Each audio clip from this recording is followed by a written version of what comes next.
Landing is often the moment passengers remember most. The runway rushes closer, the engines change tone, and the aircraft settles back onto the ground.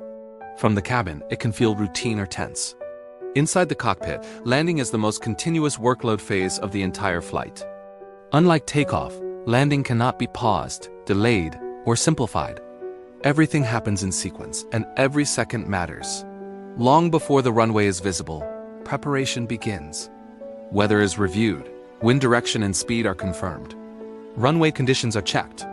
The approach type is selected, whether it will be fully automated, partially automated, or flown manually. Speeds are calculated again. Not once, but multiple times. Aircraft weight has changed since takeoff, and landing performance depends on precision. Too fast, and the aircraft floats. Too slow, and safety margins disappear. As the aircraft begins descending, roles are clearly divided. One pilot flies the aircraft. The other monitors systems, radios, altitude, speed, and alignment. Communication becomes constant and precise. Every instruction is acknowledged. Nothing is assumed. As the runway comes into view, automation may still be engaged, but this does not mean the pilots are relaxed. In fact, the tension is at its peak. Automation is monitored closely, ready to be disconnected instantly if conditions change. Flaps are extended in stages. Each movement changes the aircraft's aerodynamics. The landing gear is lowered, adding drag and altering the feel of the aircraft. Every change is announced, confirmed, and verified. At this point, the cockpit is quiet but intense. No unnecessary conversation, no distractions. This is called the sterile cockpit, and it exists for a reason. As the aircraft approaches the runway, airspeed, descent rate, and alignment must all be perfect at the same time. Pilots continuously adjust thrust, pitch, and lateral position. Wind gusts, turbulence, or rain can change conditions instantly. There is a point where the decision becomes final. If the approach is unstable, wrong speed, wrong angle, or poor visibility, the landing is aborted.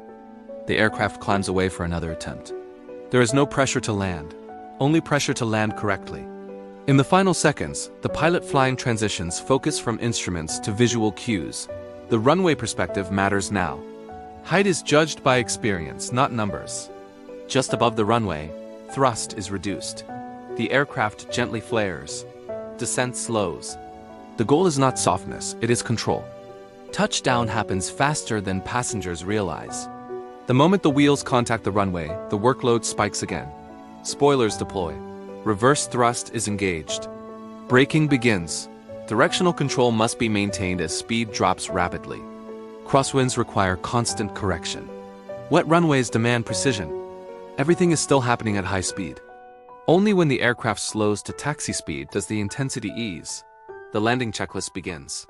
Systems are reconfigured. Communication with ground control resumes. From the outside, landing looks smooth and simple. Inside the cockpit, it is a carefully managed sequence built on training, discipline, and experience. A successful landing is not one you notice, it's one where everything happened exactly as planned. And that is why pilots train for landing more than any other phase of flight. If you enjoyed this aviation documentary, please like the video, subscribe to the channel, and let me know what phase of flight you'd like explained next.